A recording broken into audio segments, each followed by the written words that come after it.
नमस्कार, आप देख रहे हैं आज तक। आपके साथ मैं हूं सईद अंसारी। स्वागत है आपका। रात के 10 बज रहे हैं। आप आज तक पर देख रहे हैं 10 तक। आप वोट 5 साल में एक बार देते हैं, लेकिन 10 तक अगर आप जनता के मुद्दे पर देकर अपनी आवाज उठाएंगे तो होगा असली राष्ट्र निर्माण। आज की 10 तक आपको देना क्यों जरूरी है? 5 तस्वीरें देखिए। सिस्टम के तमाशे की ये 5 तस्वीरें हैं। मध्य प्रदेश में हजारों नौजवान हाथ में बीए, एमए, बीएड, पीएचडी की डिग्री लेकर चपरासी, स्वीपर, माली बनने की नौकरी पाने के लिए धक्के खा रहे हैं। सरकारी अस्पतालों के रेजिडेंट डॉक्टर्स अपनी नीट, पीजी, काउंसलिंग न होने के कारण हड़ताल करके प्रदर्शन करने के लिए मजबूर हैं। राजस्थान में भर्ती धांधली के विरुद्ध कोई नेता आवाज नहीं उठाता। एक ईमानदार अधिकारी शौर्य चक्र विजेता ने अपनी नौकरी बेरोजगारों की लड़ाई के लिए छोड़ दी है। पटना में वार्ड सचिव अपनी सैलरी के लिए बीजेपी दफ्तर घेरते हैं। पानी की बौछार, पुलिस की लाठी पाते हैं।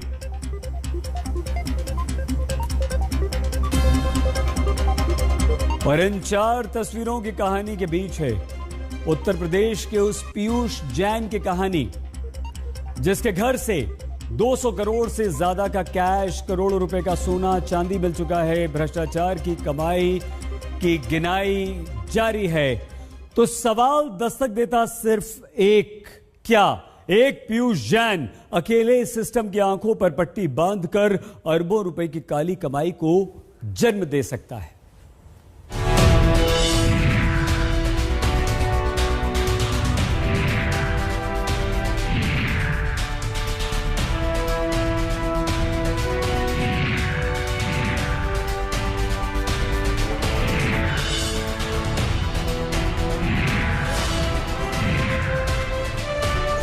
पीयूष जैन को अब लेकर के यहाँ से डीजीजीआई की टीम ये निकल रही है। मेन ऑफिस का यहाँ पर ये डोर है और यहाँ पर भी आप देखेंगे नोटिस चस्पा है।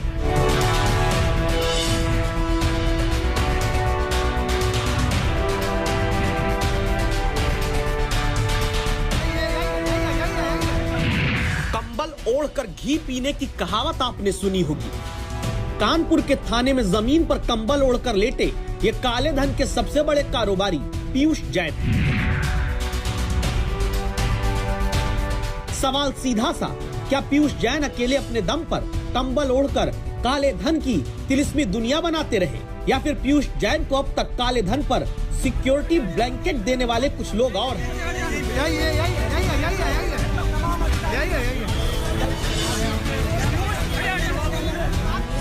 सवाल इसलिए क्योंकि कानपुर से कन्नौज तक 6 दिन तक चली छापेमारी में जीएसटी, इंटेलिजेंस और आयकर विभाग की टीम को अब तक 200 करोड़ के कैश का पता चल चुका है और गिनती अब भी जारी है। ये गिनती उस राज्य में हो रही है जो नीति आयोग की रिपोर्ट के मुताबिक देश में गरीबी के पैमाने पर तीसरे नंबर का राज्य है, जहां आंकड़े कहते हैं कि 38% लोग उत्तर प्रदेश में गरीब हैं, जहां नीति आयोग कहता है कुपोषित आबादी के मामले में उत्तर प्रदेश देश में चौथे नंबर पर है। जिस राज्य की आबादी 24 करोड़, सरकार खुद कहती है कि 15 करोड़ लोग मुफ्त मिलते सरकारी अनाज के भरोसे पेट भर पाते हैं, वहां एक अकेला पीयूष जैन कैसे कानपुर से कन्नौज तक देश की हर एजेंसी की नजरों से छिपकर अपनी काली दुनिया चलाता रहा, जिसे गिरफ्तार करके अब जेल भेजा जा चुका है। जिस तरीके से बेतहाशा कैश, बेशकीमती प्रॉपर्टीज के दस्तावेज मिले हैं, जेवरात मिले हैं, उन पर अभी जीएसटी के बाद इनकम टैक्स और फिर ईडी जैसी सेंट्रल एजेंसीज भी शिकंजा कसेंगी, पूछताछ करेंगी कि आखिर पीयूष जैन, जो कहने को तो दस्तावेजों में इत्र कारोबारी था, इत्र के कारोबार का गुटखा से कनेक्शन था, लेकिन इत्र और गुटखे के कारोबार में करोड़ों की कैश बरामदगी। पीयूष जैन पान मसाला बनाने वाली कंपनियों को खुशबू के लिए परफ्यूमरी कंपाउंड देने का काम करता रहा, जिसके कानपुर के घर में बंडलों में बंधे हुए 177 करोड़ रुपए से ज्यादा के नोट मिले। कन्नौज के घर में छापा मारने पहुंची टीम को दीवारों के भीतर रखे नोट निकालने के लिए हथौड़े लेकर मजदूर बुलाने पड़े। माननीय न्यायालय ने रिमांड 14 दिन के लिए दिया है और इसमें टैक्स की चोरी जो पाई गई, अभी लेटेस्ट डेटा के अनुसार 31 करोड़ 50 लाख रुपए का टैक्स का एवेजन सामने आया है। इन्वेस्टिगेशन अभी चल रहा है। नगद बरामद 175 करोड़ रुपए हुआ है, जो कि भारतीय स्टेट बैंक की मेन ब्रांच शाखा में जमा कर दिया गया है। 120 घंटे पीयूष जैन की काली कमाई को पता करने में पहले लगे। 50 घंटे तक दावा है पूछताछ हुई। कानपुर, कन्नौज, मुंबई से लेकर दिल्ली और फिर दुबई तक 16 प्रॉपर्टी के दस्तावेज मिले। कन्नौज में घर के भीतर 18 लॉकर, 500 चाबियों का गुच्छा मिला। कानपुर में 177 करोड़ रुपए मिले। कन्नौज में 17 करोड़ रुपए कैश मिले। छापे में 23 किलो सोना भी मिला, साथ में 6 करोड़ रुपए चंदन का तेल भी। जरा ये देखिए विदेशी ब्रांड का सोना कन्नौज में यूं पीयूष जैन के घर से मिलता रहा, और ये बोरियों में भरा हुआ वो रुपया जो करोड़ों रुपया महीने के 5,000 से कम प्रति व्यक्ति कमाने वाले राज्य के एक कारोबारी के घर से मिलता है। मजेदार बात देखिए, अरबों का काला खजाना रखने वाले पीयूष जैन ऐसा तो रहा नहीं होगा कि किसी को दिखता नहीं, लेकिन नोट की राजनीति है। बीजेपी पीयूष जैन का समाजवादी पार्टी से लिंक जोड़ती है, समाजवादी पार्टी बीजेपी से रिश्ता बताती है। इत्र के कारोबारी उसे अपनी कम्युनिटी से दूर बताते हैं। शासन के नियोजनों से वंचित करके जो पैसा इन्होंने लूट करके रखा था, आज दीवालों से कैसे निकल रहा है, इसका प्रमाण आज आप देख रहे होंगे कि कल 257 करोड़ रुपए और कई किलो सोना और चांदी निकला। आज भी लगभग 100 करोड़ रुपए और कई किलो सोना और चांदी निकल रहा है। ये जो हथकंडे अपनाए जा रहे हैं, ये तब अपनाए जा रहे हैं कि जब उन्हें पूरा भरोसा हो गया कि सरकार जा रही है उनकी। ये वापस नहीं लौट रहे हैं। ये सोचते हैं कि समाजवादी विजय दर रुक जाएगा। आपने छापा मार करके ये बता दिया है कि आने वाले समय में समाजवादी लोग ही आ रहे हैं। उत्तर प्रदेश की जनता आपको हटाने जा रही है। पीयूष जैन ये सारा नोट महल टैक्स चोरी करके खड़ा करता रहा, लेकिन किसके लिए, किसके संरक्षण में, किसके साथ मिलकर? कन्नौज में मामूली पुरानी गाड़ियों में चलता था। बताते हैं कि आसपास की शादियों में पीयूष जैन साधारण कपड़ों में रबर की चप्पल पहनकर जाता रहा। कोई उसका पॉलिटिकल लिंक नहीं बता पाता। एक रेड, करोड़ों की रेड कैसे एक राजनीतिक मसला बन गई है, कैसे एक राजनीतिक विषय बन गई है, जिसमें दो मुख्य दल जो इस बार उत्तर प्रदेश चुनाव में उतरने वाले हैं, वो कैसे एक दूसरे पर आरोप लगा रहे हैं। अब देखना ये कि दोनों के आरोपों में कितना दम है, कौन सही और कौन गलत। किसी भी पार्टी से उन्होंने मतलब नहीं रखा कभी भी। 8 दिन तक कभी भी किसी पार्टी का ना मीटिंग में वो गए, ना किसी भी पार्टी के साथ में उन्होंने सपोर्ट किया। चुनावी राज्य उत्तर प्रदेश में पकड़े गए इस ऐतिहासिक काले खजाने को सिर्फ टैक्स चोरी की नजर से देखकर छोड़ दें? इस सवाल की वजह को समझ लीजिए। 2017 विधानसभा चुनाव के दौरान चुनाव आयोग ने उत्तर प्रदेश में 120 करोड़ रुपए कैश पकड़ा था। 2019 के लोकसभा चुनाव के दौरान यूपी से 191 करोड़ रुपए के नोट चुनाव आयोग की टीम ने पकड़े थे। इलेक्शन वॉच नाम की संस्था के मुताबिक इस बार 2022 के चुनाव में उत्तर प्रदेश में प्रचार में 10,000 करोड़ रुपए तक खर्च हो सकता है। तो क्या पीयूष जैन के घर में मिले इन नोटों के जखीरे का कोई राजनीतिक रिश्ता नहीं, कोई चुनावी कनेक्शन, कोई पॉलिटिकल संरक्षण नहीं है? 14 दिन के लिए जेल भेजे गए पीयूष जैन से इन रिश्तेदारियों का भी पता चलना बहुत जरूरी है। कन्नौज से समर्थ श्रीवास्तव के साथ संतोष कुमार, कानपुर आज तक।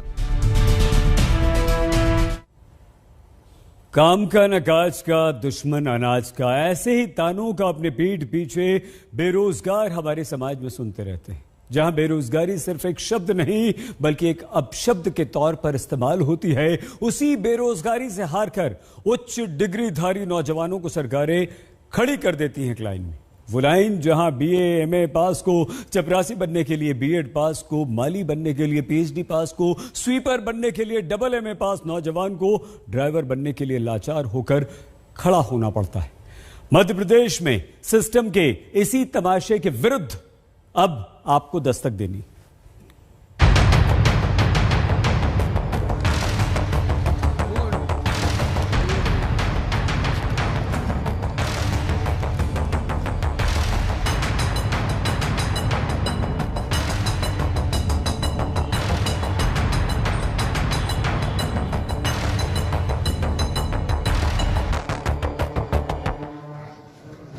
मजबूरी में ये तो करना पड़ेगा, क्या करेंगे फिर उसके अलावा। किसी भी प्रकार का रोजगार के अवसर तो यहाँ पे है ही नहीं है।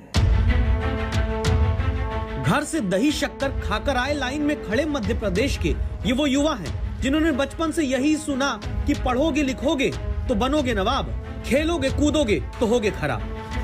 जीवन भर ये नौजवान पहले स्कूल कॉलेज का बैग कंधे पर टांग पढ़ते रहे, अब किस्मत घिस रहे हैं एक नौकरी के लिए। आप सोचेंगे तो इसमें कौन सी बड़ी बात है।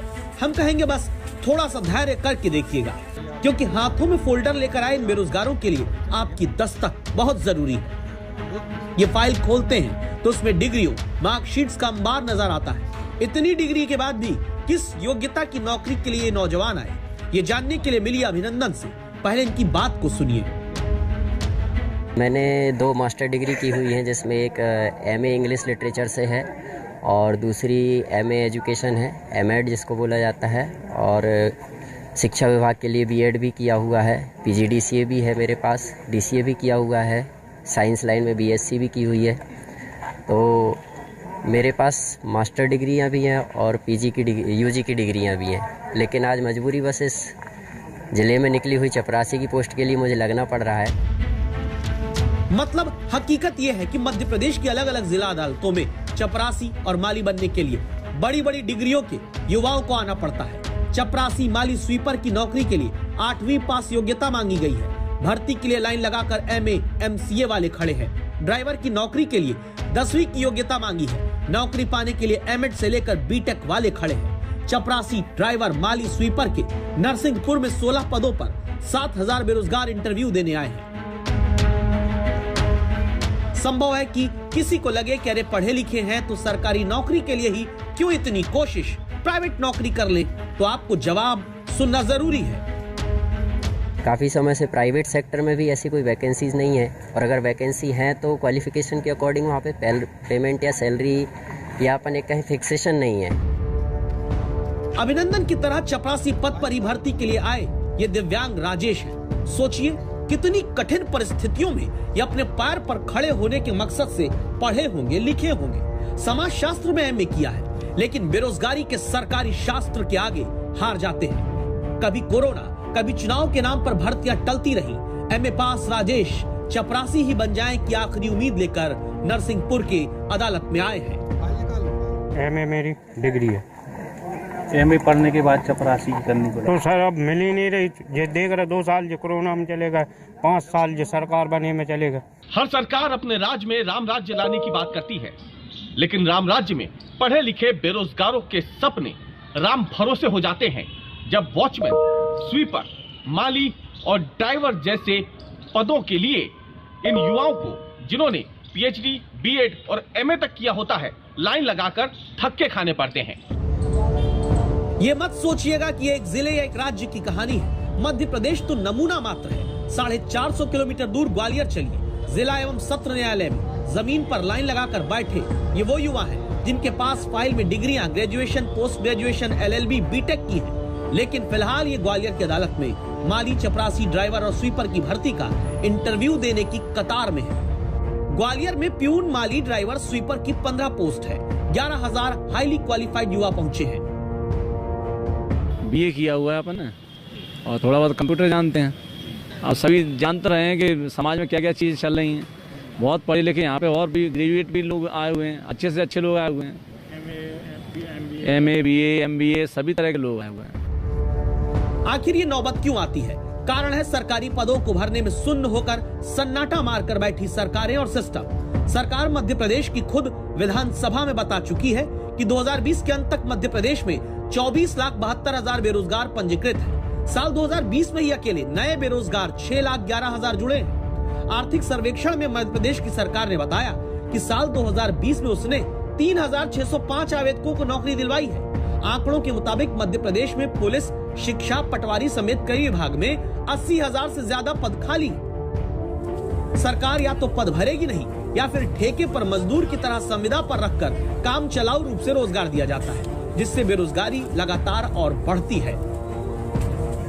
मध्य प्रदेश बेरोजगारों का और बेरोजगारी का हब बन गया है। मध्य प्रदेश की विधानसभा में अभी मुख्यमंत्री जी ने बड़े आंकड़े गिनाए, कितने लोगों को हम रोजगार दे रहे हैं, इतने लोगों को नौकरी निकाल रहे हैं, पर हैं कहाँ वो जो कमलनाथ जी की सरकार के अंदर जो शिक्षकों की भर्ती का सब पूरा हो गया था, वो आज तक चक्कर लगा रहे हैं। मुख्यमंत्री जी स्वयं चिंतित है इस बात के लिए, और उन्होंने स्वयं ने भी कहा है, और ये प्रक्रिया प्रचलन में है और मैं समझता हूँ जल्दी ही प्रारंभ हो जाएगी। यूं तो कोई भी काम छोटा नहीं होता, लेकिन योग्यता के मुताबिक नौकरी न मिलना भी एक बेरोजगारी ही कहलाती है। जिसे समय रहते खाली पदों को भरकर दूर किया जा सकता है। वरना शिक्षक योग्यता की डिग्री पाया नौजवान माली बनने के लिए, साइंस में पोस्ट ग्रेजुएट ड्राइवर बनने के लिए, MCA पास युवा स्वीपर बनने के लिए कहीं पर खड़ा मिलेगा। हजारों सरकारी पद खाली हैं, सैकड़ों पदों पर भर्तियां लटकी हैं। ये पद खाली और भर्तियां इसलिए लटकी रहती है क्योंकि चुनावी साल में राजनेता इन पदों पर भर्तियां करके वोट कैश करा सके। मध्य प्रदेश में अभी चुनाव होने में समय है। ऐसे में सवाल उठता है कि क्या तब तक उच्च डिग्रीधारी युवा यूं ही चपरासी, ड्राइवर, माली और स्वीपर की नौकरियों के लिए लाइनों में लगाए जाते रहेंगे। अनुज और सर्वेश के साथ रवीश पाल सिंह, भोपाल, आज तक। सिस्टम का तमाशा नहीं तो और क्या कहेंगे। जब राजस्थान में ईमानदारी से नौकरी पाने के लिए नौजवान संघर्ष करते रहे, युवा आंदोलन करते रहे, एम्बुलेंस में अस्पताल जाने को मजबूर हो जाएं, सरकार के कान आंख बंद हो जाएं, आवाज उठाने के लिए शौर्य चक्र विजेता को अपनी नौकरी से इस्तीफा देना पड़ जाए। भाई तुम संघर्ष करो।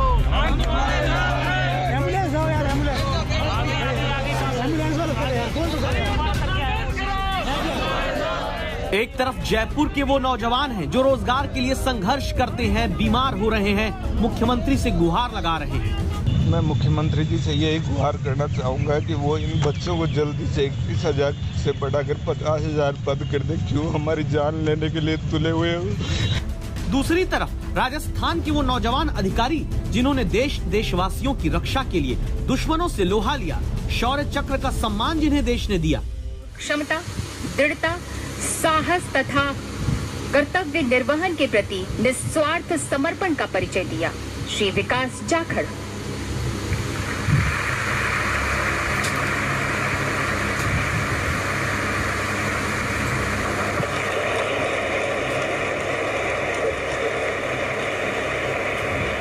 दुश्मनों के दांत खट्टे करने वाले शौर्य चक्र विजेता विकास जाखड़ CRPF में असिस्टेंट कमांडेंट रहे। राजस्थान में बेरोजगारों से होते अन्याय के कारण अब अव्यवस्था से लड़ने के लिए इस्तीफा दे देते हैं। एक आदमी के त्याग से कोई भी लड़ाई होती है, वो बलिदान, त्याग, समर्पण मांगती है। तो एक आदमी के त्याग से यदि सरकार को थोड़ा सा भी मतलब ये एहसास हो कि वो गलत कर रही है, और हमारे जो युवा हैं, विद्यार्थियों में एक जागरूकता है कि जब तक आप आवाज़ नहीं उठाओगे, अपने हक के लिए बोलोगे नहीं, गलत के खिलाफ आप यदि अपनी आवाज़ बुलंद नहीं करोगे, तो ये चलता रहेगा और ये सिस्टम का हिस्सा बन जाएगा। जनता के लिए जान दे देंगे कहकर वोट लेने वाले हर पार्टी के नेता आज देखें CRPF के असिस्टेंट कमांडेंट विकास जाखड़ की इस दस्तक को।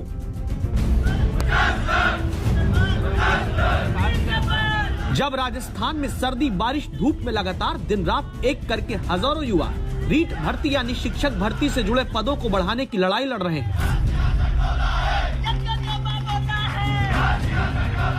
तब इन बेरोजगारों से मिलने एक नेता नहीं आता, एक मंत्री अपना केबिन नहीं छोड़ पाता, एक अधिकारी अपनी कुर्सी से हिल नहीं पाता।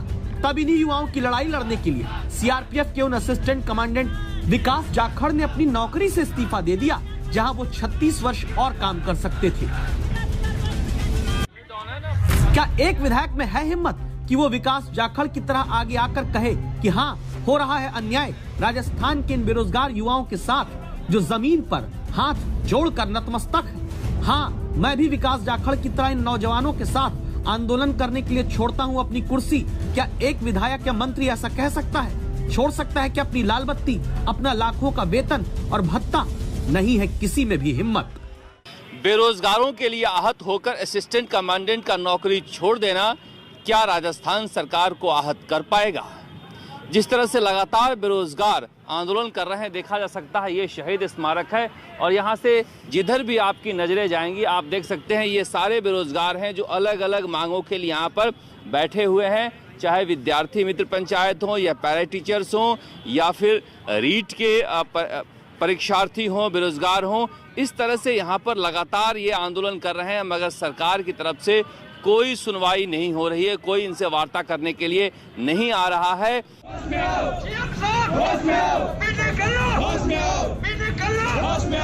जब सरकार और सिस्टम दोनों के कान बंद हो जाते हैं, तब युवा आंदोलन करता हुआ या तो बीमार होकर एम्बुलेंस में जाता है या फिर आगे आंदोलन तेज करने की जिम्मेदारी को अपना रोजगार मान लेता है। पूरा अभी बेरोजगार को न्याय नहीं मिल पाया, इसलिए हमने एक योजना बनाई है। 21 जनवरी सीकर से युवा जागृति अभियान और सदस्यता अभियान चला रहे हैं। पूरे प्रदेश स्तर पर चलेगा, जिला स्तर से लेकर तहसील स्तर जाएगा, पूरी कार्यकारिणी का गठन किया जाएगा और जयपुर में युवा बेरोजगार महासम्मेलन के माध्यम से एक बड़ा महापड़ाव डाला जाएगा। यकीन मानिए, अगर अभी चुनाव राजस्थान में होते तो बेरोजगारों की रीट परीक्षा दोबारा कराने से लेकर खाली पद भरने, रीट में पद बढ़ाकर 50,000 करने समेत हर मांग सुन भी लेती सरकार, पूरी भी कर देती। लेकिन दुर्भाग्य है कि राजनेताओं के आंख और कान सिर्फ चुनाव होने पर खुलते हैं।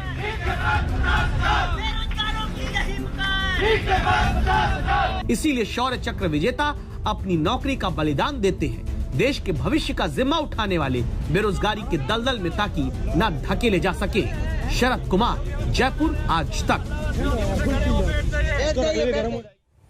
बहुत छोटे से ब्रेक के लिए हम यहाँ पर रुक रहे हैं। दस्तक के अगले हिस्से में देखिएगा हेरा, देखते रहिए आज तक। स्वागत एक बार फिर से आपका दस्तक में। आपके साथ मैं हूं सईद अंसारी। कहते हैं कि जहर से भी ज्यादा खतरनाक जहरीली सोच होती है। जहर इंसान को एक बार मारता है, लेकिन जहरीली सोच पूरे समाज को बार बार मारती है, सोचने समझने की शक्ति को समाप्त कर देती है। हरिद्वार के बाद रायपुर में हुई धर्म संसद में मुसलमानों को लेकर आपत्तिजनक बयानबाजी हुई, लेकिन हद उस समय हो गई जब कालीचरण महाराज ने राष्ट्रपिता महात्मा गांधी को गाली दी और महात्मा गांधी को मारने वाले नाथूराम गोडसे का सम्मान किया। बापू के बारे में ऐसे अपशब्दों का इस्तेमाल किया गया जो हम आपको सुनवा भी नहीं सकते।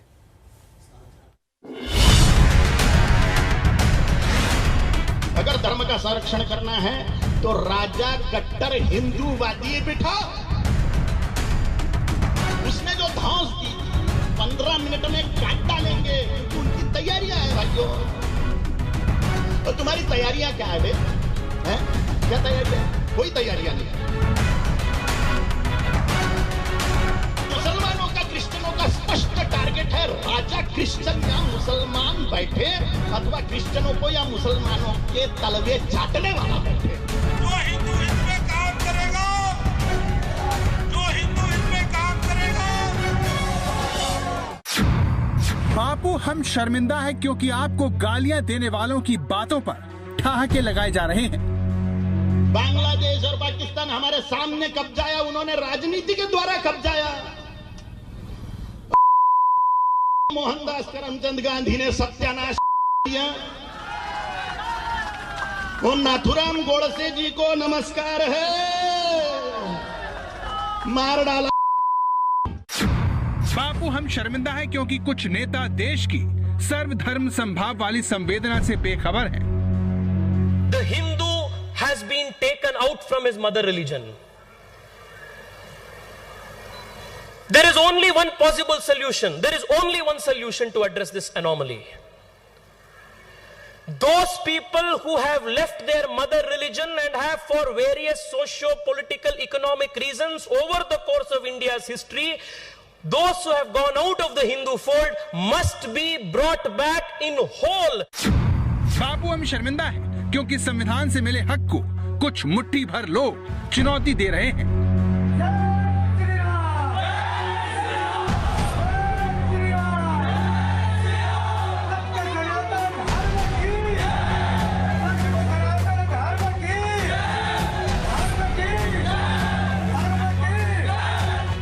जो महात्मा गांधी सत्य को ही धर्म मानते थे, जो बापू दूसरों के दुख में दुखी होने को धार्मिक होने की पहचान मानते थे, जिनके लिए इंसानियत ही धर्म था, उन राष्ट्रपिता को पूजने के बजाय खुलेआम गालियां देने का अधर्म हो रहा है। जब सारी दुनिया गांधी की अहमियत को मान रही है, तब हमारे देश से ही ऐसी कुछ आवाजें भारत की आत्मा को चीरने का काम कर रही हैं। इन आवाजों में कुछ नेताओं की भी आवाज है जो देश की सर्वधर्म संभाव वाली आत्मा पर चोट किए जा रहे हैं। यज्ञ में जैसे आहुतियां देने के लिए उत्सुक रहते हैं, उस प्रकार वोट करने जाइए हिंदुत्व के लिए, नहीं तो सत्यानाश हो रहा है। बहुत सा आधा देश हाथ से चला गया। बापू को अपशब्द कहने का यह पाप, उन्हें गाली देने वाले के लिए ताली पीटने ठहाके लगाने का यह धर्म एक धर्म संसद में हुआ। छत्तीसगढ़ की राजधानी रायपुर में हिंदू हित के नाम पर देश को शर्मिंदा करने वाली बातें हुई। ओवैसी उसने बोला था 15 मिनट पुलिस हटाओ, हिंदुओं को काट डालेंगे, तो हवा में लात मारी थी क्या उसने?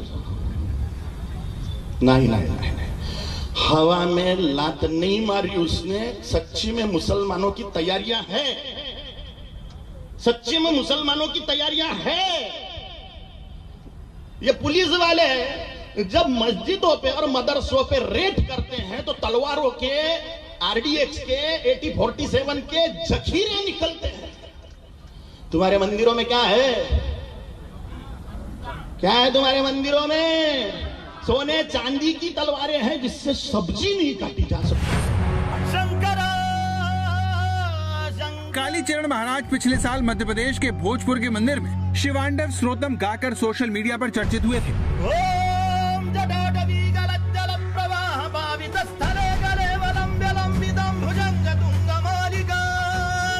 उनके इस वीडियो ने शिव भक्तों का मन मोह लिया था, यहाँ तक कि कई बॉलीवुड सितारों ने भी उनकी जमकर तारीफ की थी। उस वक्त कालीचरण को महादेव के प्रतिभाशाली भक्त के रूप में खूब सुर्खियां मिली थी।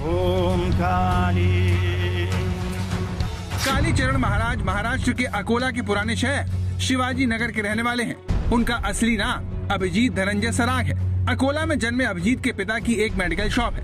8वीं क्लास तक ही पढ़े 48 साल के कालीचरण को बचपन में ही उनकी मौसी के घर इंदौर भेज दिया गया। यहीं पर उन्होंने हिंदी सीखी और भैयू जी महाराज के आश्रम में जाने लगे। भैयू जी महाराज को गुरु बनाने के बाद उन्हें नया नाम मिला कालीचरण। खुद को शिव भक्त बताने वाले कालीचरण महाराज अपने रूप और श्रृंगार को लेकर चर्चा में रहते हैं, लेकिन गांधी जी को अपशब्द कहने की वजह से अब उनका चौतरफा विरोध हो रहा है। ये पुलिस वाले धर्मात्मा हैं, ये पुलिस वाले धर्मात्मा हैं, इनके कारण धर्म बचा हुआ है। अभी रामनवमी में संरक्षण पुलिस वाले देंगे, दिवाली में संरक्षण पुलिस वाले देंगे, नवरात्रि में संरक्षण पुलिस वाले देंगे, कृष्ण जन्माष्टमी को रैली निकल रही है, संरक्षण पुलिस वाले देंगे। इतना खौफ है तुम्हारे धार्मिक उत्सवों के लिए, तुम ढंग से तुम्हारे धर्मोत्सव मना नहीं सकते अगर ये पुलिस वाले ना हो तो। इनके चरण धो के पानी पीना चाहिए हम लोग। साधु वो होता है जो काम, क्रोध, लोभ, मद और मोह से मुक्त होता है, जिसके दिल में दूसरों के लिए सिर्फ प्रेम होता है। लेकिन कालीचरण महाराज ने बता दिया कि धार्मिक वेशभूषा से कोई साधु नहीं बन जाता। का टारगेट राजनीति के द्वारा राष्ट्र कब्जाना है। उन्होंने हमारे आंखों के सामने 47 में कब्जा लिए भैया, 2-2 कब्जा है हमारे आंखों के सामने। ईरान, इराक, अफगानिस्तान तो पहले ही कब्जा चुके थे। बांग्लादेश और पाकिस्तान हमारे सामने कब्जाया, उन्होंने राजनीति के द्वारा कब्जाया। बांग्लादेश और पाकिस्तान हमारे सामने कब्जाया, उन्होंने राजनीति के द्वारा कब्जाया। मोहनदास करमचंद गांधी ने सत्यानाश किया। वो नाथुराम गोडसे जी को नमस्कार है, मार डाला। छत्तीसगढ़ के रायपुर से पहले हरिद्वार में हुई धर्म संसद देश के माथे पर कलंक लगाने का काम कर चुकी है। इन धर्म संसदों के जरिए देश में सौहार्द का माहौल बिगाड़ा जा रहा है और नफरत के बीज बोए जा रहे हैं। गलत था, पूरा गलत था, जिसमें क्योंकि मैं इसलिए मैं क्षमा भी चाहता हूँ। हमारी पूरी आयोजक समिति इस चीज के लिए क्षमा चाहती है। हमको यह जानकारी नहीं थी कि कालीचरण महाराज आकर के महात्मा गांधी के बारे में ऐसा शब्द कहेंगे। उस समय जब महात्मा गांधी जी को गाली दी जा रही थी, उस समय आपने कुछ नहीं बोला? किसने? जब गांधी जी इसी मैं कहा कि अपना हाथ बांध के मुझे बैठा दिया गया। महात्मा गांधी को गाली दी गई मंच से। हाँ, यहाँ पर हाँ, यहाँ हम कोई कमेंट नहीं करेंगे अभी बेटा। अभी यहाँ शांति है, वो जो माहौल है शादी उसको शांत करें। ऐसा नहीं है कि कालीचरण की बातों का धर्म संसद में बैठे किसी संत ने विरोध नहीं किया। रायपुर की इस धर्म संसद के संरक्षक महंत राम सुंदर ने तो खुद को इस धर्म संसद से अलग कर लिया। सन 1947 का वह घटना याद करिए जिस परिस्थिति वर्ष भारत स्वतंत्र हुआ। वह महात्मा गांधी ने क्या कुछ नहीं किया जिसे राष्ट्रपिता का के उपाधि से नवाजा गया। अब उनके विषय में इस धर्म संसद से ऐसी बात, ये हमारा सनातन धर्म नहीं हो सकता। मैं बहुत क्षमा चाहता हूं आप सबसे। आप लोग भले ही बुरा लगा हो, इस धर्म संसद में अपने आप को अलग करता हूँ। इस धर्म संसद में कांग्रेस और बीजेपी के तमाम स्थानीय नेता मौजूद थे। मुख्यमंत्री भूपेश बघेल इसमें शामिल होने वाले थे। हेमंत शर्मा, रायपुर, आज तक। रायपुर में हुई धर्म संसद में महात्मा गांधी को अपशब्द कहने वाले कालीचरण महाराज की गिरफ्तारी की मांग हो रही है। छत्तीसगढ़ सरकार ऐसी कौन सी कार्रवाई करने जा रही है ताकि ऐसा दोबारा न हो? इन सारे प्रश्नों को हमारी सहयोगी मौसमी सिंह ने छत्तीसगढ़ के मुख्यमंत्री भूपेश बघेल से पूछा। आज तक में हमारे साथ खास मेहमान छत्तीसगढ़ के मुख्यमंत्री भूपेश बघेल साहब जुड़ रहे हैं। बघेल साहब, आज तक में स्वागत है आपका। नमस्कार जी। नमस्कार। बघेल साहब का दिनचर्या काफी बिजी रहता है, कभी इस प्रदेश में, कभी उत्तर प्रदेश में, कभी छत्तीसगढ़ में, हमेशा लगातार दौरों पर होते हैं। आप बहुत बिजी रहते हैं। हमारे साथ जुड़ने के लिए शुक्रिया बघेल साहब। पर दरअसल मसला भी बेहद गंभीर है। छत्तीसगढ़, रायपुर और धर्म संसद सुर्खियों में है और एक दिन बीत गया है, कार्रवाई, आपने एफआईआर तो हुई है पर कार्रवाई नहीं हुई, अभी तक अरेस्ट नहीं हुआ है। टीम निकली हुई है और निश्चित रूप से कार्रवाई होगी और सख्त कार्रवाई होगी, इस बात को विश्वास दिलाता हूं।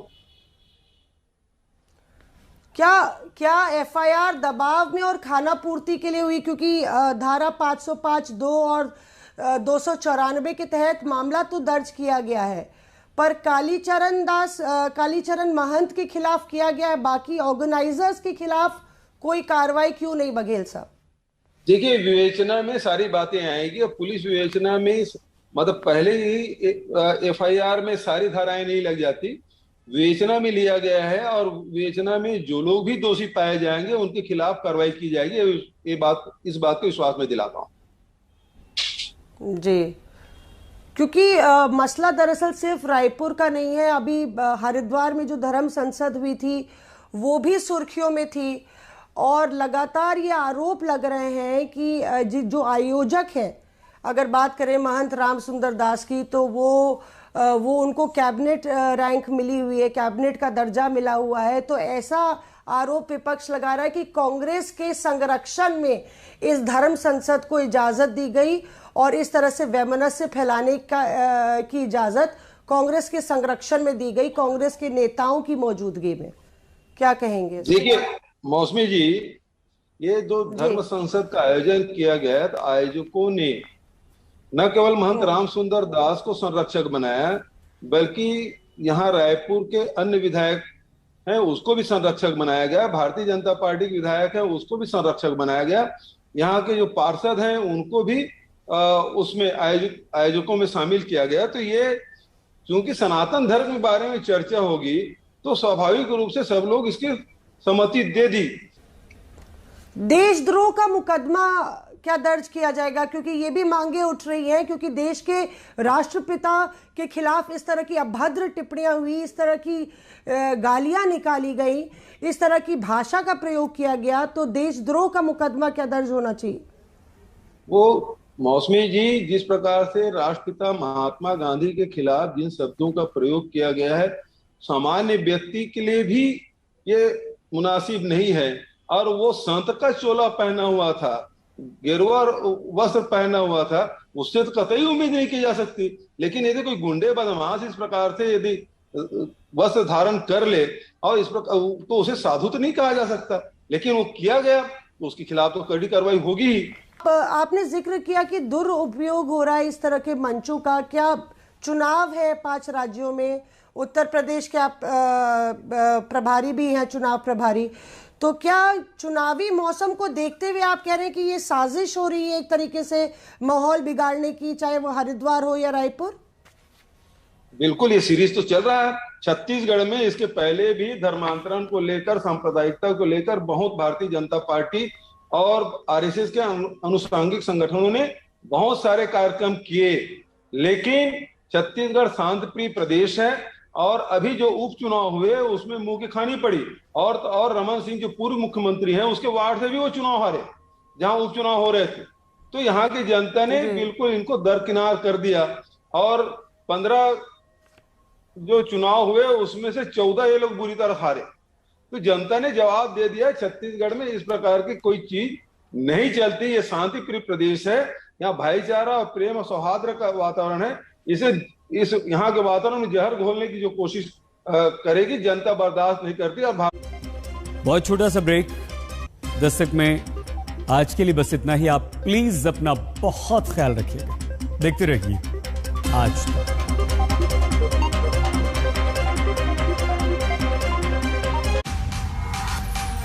आज तक बेमिसाल 20 साल।